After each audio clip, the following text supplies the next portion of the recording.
बाप्पाचा विषय लय हार्ड आहे, बाप्पाकडे वरदानाचा कार्ड आहे, बाप्पाचा घराघरात लाड आहे, विषय का बाप्पा इधर अकेला पुरे सृष्टी को तुझ्या येण्याची आतुरता अन आस आहे, तूच आमचा बंधू सखा, तूच आमचा श्वास आहे. बाप्पाचा विषय लय हार्ड आहे, बाप्पाकडे वरदानाचा कार्ड आहे, बाप्पाचा घराघरात लाड आहे, विषय का बाप्पा इधर अकेला पुरे सृष्टी को बास है, तुझ्या येण्याची आतुरता अन आस आहे, तूच आमचा बंधू सखा, तूच आमचा श्वास आहे. स्वागत आहे मित्रांनो पुन्हा एकदा तुमच्या भावाच्या YouTube चॅनलवरती, ज्या चॅनलचं नाव आहे RS क्रिएशन. तर आजचा व्हिडिओ एकदम खास आणि जबरदस्त झालेला आहे मित्रांनो. जरा स्किप न करता शेवटपर्यंत व्हिडिओमध्ये वापरले जे बीटमार्क आणि शेकेबी प्रीसेट याची जी लिंक आहे ती मला आपल्या वेबसाईटवर मिळून जाईल. त्यातून तुम्ही इझिली इम्पोर्ट करू शकता अलाइट मोशनमध्ये. तेच आपण व्हिडिओमध्ये वापरले जे मटेरियल आहे याची लिंक तुम्हाला आपल्या वेबसाईटवर मिळून जाईल. तेथून तुम्ही इझिली डाउनलोड करू शकता आणि यूज करू शकता स्टेटसमध्ये. तर चॅनलवर नवीन असेल तर चॅनलला सबस्क्राईब करा आणि बेल आयकॉन ऑलवर सेट करा. तर तुमचा जराही न वेळ घालवता व्हिडिओला सुरुवात करूया. जय श्रीराम, जय शिवराय मित्रांनो. तर सगळ्यात पहिल्यांदा अलाइट मोशन ओपन करून घेतल्यानंतर सिंपली आपला प्रोजेक्टमध्ये यायचं आहे. आता प्रोजेक्टमध्ये आल्यानंतर तुम्ही डेमो बघितल्याप्रमाणे आजच्या व्हिडिओमध्ये जे बीटमार्क प्रीसेट आणि शेकेबी प्रीसेट आपण यूज केलेले आहेत ते आपल्या वेबसाईटवरून इम्पोर्ट करून घ्यायचे आहेत अलाइट मोशनमध्ये.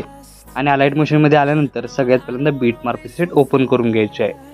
आता बीटमार्क प्रीसेट ओपन करून घेतल्यानंतर तुम्हाला अशा प्रकारे याचा इंटरफेस दिसून येणार आहे. तर काय करायचं आहे की सगळ्यात पहिल्यांदा 0.13 या सेकंदाच्या बीटमार्कवर येऊन खालील प्लसचे नाव क्लिक करून मीडियामध्ये जायचं आहे. मीडियामध्ये गेल्यानंतर बघू शकता अशा प्रकारे गणपती बाप्पाची इमेज मी तुम्हाला मटेरियलमध्ये प्रोव्हाइड केलेले आहेत. तर या प्रत्येक इमेजमधील एक इमेज काय करायचं आहे, या प्रत्येक बीटमार्कला अशा प्रकारे ॲड करून घ्यायचे आहे. बघू शकता अशा प्रकारे मी हे ॲड करून घेतोय. तुम्ही अशाच प्रकारे गणपती बाप्पाचा इमेज आहे तो एक ॲड करून घ्यायचा आहे. अशा प्रकारे बघू शकताय आपण 11.6 या सेकंदाच्या बीटमार्कपर्यंत इमेज ॲड करून घ्यायचा आहे. ॲड करून घेतल्यानंतर वरती 3 डॉटला क्लिक करून फीड कंपोजिशन एरिया या ऑप्शनला क्लिक करायचं आहे. म्हणजे आपलं काय होणार की आपला इमेज आहे गणपती बाप्पाचा तो फुल स्क्रीन होऊन जाणार आहे. तर अशाच प्रकारे प्रत्येक इमेज लेअर आपल्याला काय करायचं आहे, फुल स्क्रीन करून घ्यायचं आहे. फुल स्क्रीन करून घेतल्यानंतर बघू शकता याचा युनिक असं कॉम्बिनेशन आणि युनिक असा लुक तुम्हाला इथं दिसून येणार आहे. त्यानंतर काय करायचं आहे की ही जी रेक्टँगल लेअर आहे ती आपल्याला लॉंग प्रेस करून व्हिडिओच्या म्हणजेच आपल्या इमेजच्या वरती घेऊन यायचे. बघू शकताय तुम्हाला ब्लॅक पेनची वरती दिसून येणार आहे. आणि नेक्स्ट स्टेप काय करायची आहे की या प्रत्येक इमेज लेअरला आपल्याला इफेक्ट द्यायचा आहे. त्यासाठी इथून बॅक निघून आपल्याला शेकेबी प्रीसेट ओपन करायचं आहे. आणि करून घेतल्यानंतर बघू शकता हा जो इफेक्ट आहे तो सिम्पली इथून आपल्याला कॉपी करून घ्यायचा आहे. कॉपी करून घेतल्यानंतर मेन प्रोजेक्टला येऊन सगळ्यात पहिल्या 0.13 या सेकंदाच्या बीटमार्कला पेस्ट झाल्यानंतर इथून पासून चालवणाऱ्या प्रत्येक आपण इमेज ॲड केली त्या प्रत्येक इमेज लेअरला हाच इफेक्ट अप्लाय करून घ्यायचा आहे.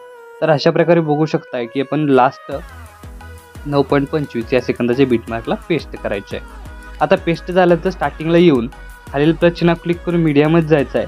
आणि तुम्हाला आतुरता आगमनाची ही जी PNG दिलेली आहे सगळ्यात पहिल्यांदा तर ती काय करायचं आहे अशा प्रकारे सेट करून घ्यायची आहे. आणि आपल्याला काय करायचं आहे 11.6 या सेकंदाच्या बीटमार्कपर्यंत त्याची लेंथ वाढवून पहिला 0.13 या सेकंदाच्या बीटमार्कला कट मारायचा आहे. आणि जो पहिला भाग आहे तो अशा प्रकारे मधोमध सेट करून घ्यायचा आहे. मधोमध सेट करून घेतल्यानंतर दुसरा जो भाग आहे तो आपल्याला खाली जी आपल्याला ब्लॅक PNG सेट केलेली आहे त्या ब्लॅक PNGवरती अशा प्रकारे सेट करून घ्यायचा आहे. तर बघू शकता याचा स्टार्टिंगपासून ओव्हरऑल लुक तुम्हाला अशा प्रकारे दिसून येणार आहे. तर पहिलं ॲनिमेशन आपलं इथं क्रिएट झालेलं आहे. सेकंड ॲनिमेशनसाठी आपल्याला 11.6 या सेकंदाच्या बीटमार्कवर येऊन खालील प्लसचे नाव क्लिक करून मीडियामध्ये जायचं आहे. तर मीडियामध्ये गेल्यानंतर सगळ्यात पहिल्यांदा मी तुम्हाला एक गणपती बाप्पाची इमेजची PNG दिलेली आहे. अशा प्रकारे बघू शकता अशा प्रकारे PNG दिलेली आहे. ती ॲड करून त्याची लेंथ शेवटच्या बीटमार्कपर्यंत वाढवून घ्यायची आहे. आणि वाढवून घेतल्यानंतर तीच PNG थोडीशी साईज वाढवायची आहे आणि अशा प्रकारे खाली सेट करून घ्यायची आहे. तर अशा प्रकारे सेट झाल्यानंतर नेक्स्ट स्टेप काय करायचं आहे, परत एकदा 11.6 या सेकंदाच्या बीटमार्कवर येऊन प्लस चिन्ह जायचं, मीडियामध्ये जायचं आहे आणि जी PNG इमेज आहे तोच इमेज आपल्याला बॅकग्राऊंडला ॲड करून घ्यायचा. म्हणजे ओरिजिनल व्हिडिओ म्हणजे आपला जो व्हिडिओ म्हणतोय मी, आपला जो ओरिजिनल गणपती बाप्पाचा इमेज आहे तो बॅकग्राऊंडला ॲड करायचा आणि त्याच इमेजची PNG आपल्याला फ्रंटला ॲड करायची आहे. तर ॲड करून घेतल्यानंतर बघू शकता याचा ओव्हरऑल लुक तुम्हाला अशा प्रकारे दिसून येणार आहे. फक्त काय करायचं की याची साईज आहे ती आपल्याला काय करायची, जो फ्रंटचा इमेज आहे त्याची साईज आहे ती अशा प्रकारे वाढवून घ्यायची. बघू शकताय चा साईज वाढवून घेतल्यानंतर हा इमेज आहे तो बॅकग्राऊंडला ठेवून घ्यायचा आहे. बघू शकता याचा ओव्हरऑल लुक तुम्हाला अशा प्रकारे दिसून येणार आहे. आता त्यानंतर काय करायचं आहे की जो बॅकग्राऊंडचा इमेज आहे तो सिलेक्ट करून ब्लेंडिंग ऑपेसिटीमध्ये जाऊन ब्लेंडिंग ऑपेसिटी ती 50% करून घ्यायची आहे. तुमच्या हिशोबाने तुम्ही इथं कितीही ठेवू शकता, पण आपण इथं 50% करून घ्यायचे आहे. 50% करून घेतल्यानंतर नेक्स्ट स्टेप काय करायचं आहे की आता सगळ्यात पहिल्यांदा 11.6 सेकंदाच्या बीटमार्कवर येऊन आता आपली जी बॅकग्राऊंडची इमेज लेअर आहे ती आपल्याला काय करायची, एका साईडला स्क्रोल करत घ्यायची आहे. म्हणजे आपल्याला ह्या इमेजला ॲनिमेशन इफेक्ट आहे तो द्यायचा आहे. त्यासाठी काय करायचं आहे, अशा प्रकारे इमेज एका साईडला करून घ्यायची आहे. करून घेतल्यानंतर स्टार्टिंगला येऊन एक प्लस की द्यायचा आहे. प्लस की दिल्यानंतर थोडंसं पुढं येऊन प्लस की देऊन थोडं गणपती बाप्पाचा इमेज आहे तो स्क्रोल करायचा या साईडला. बघू शकता आपण कुठल्या साईडला स्क्रोल करतोय, थोडं बघू शकता. अशाच प्रकारे काय करायचं आहे की प्लस की देऊन अशा प्रकारे आपल्याला गणपती बाप्पाचा इमेज आहे तो अशा प्रकारे स्क्रोल करत घ्यायचा आहे. स्क्रोल करत घेतल्यानंतर बघू शकता त्याला ॲनिमेशन मिळून जाणार आहे आणि ॲनिमेशन इफेक्ट आहे तोही प्रॉपर इथं बसून जाणार आहे. तर अशा प्रकारे बघू शकता इझी वेमध्ये आपण इथं ॲनिमेशन देणार आहोत. तर ॲनिमेशन बघू शकता अशा प्रकारे इथं क्रिएट झालेलं आहे. क्रिएट झाल्यानंतर याचा ओव्हरऑल लुक तुम्हाला अशा प्रकारे दिसून येणार आहे. बघू शकता मागं ॲनिमेशन तुम्हाला क्रिएट झालेलं आहे. त्यानंतर नेक्स्ट स्टेप काय करायचं आहे, स्टार्टिंगला येऊन म्हणजेच 11.6 सेकंदाच्या बीटमार्कवर येऊन खालील प्रचना क्लिक करून मीडियामध्ये जायचं आहे आणि मटेरियलमधील एक ओव्हरले इफेक्ट दिलेला आहे तो ॲड करून घ्यायचा आहे आणि तोच ओव्हरले इफेक्ट मधोमध या दोन्ही इमेजचा घेऊन आपल्याला काय करायचं आहे, जेवढा भाग लागणार आहे तेवढा भाग ठेवून उरलेला भाग आहे तो कट करायचा आहे. कट केल्यानंतर बघू शकता जो मधील भाग आपला ॲनिमेशन आहे तो आपल्याला फुल स्क्रीन करण्यासाठी सिम्पली तो व्हिडिओ सिलेक्ट करून वरती 3 डॉटला क्लिक करून फिल कंपोजिशन एरिया या ऑप्शनला क्लिक करायचं आहे आणि क्लिक केल्याबरोबरच ब्लेंडिंगमध्ये जाऊन लाईटनमध्ये जाऊन सेकंड लाईटन ऑप्शन दिसतोय त्यामध्ये जाऊन पहिला ऑप्शन स्क्रीन करायचा आहे. म्हणजे बघू शकताय की याचा स्टार्टिंगपासून ओव्हरऑल लुक तुम्हाला अशा प्रकारे दिसून येणार आहे. बघू शकताय.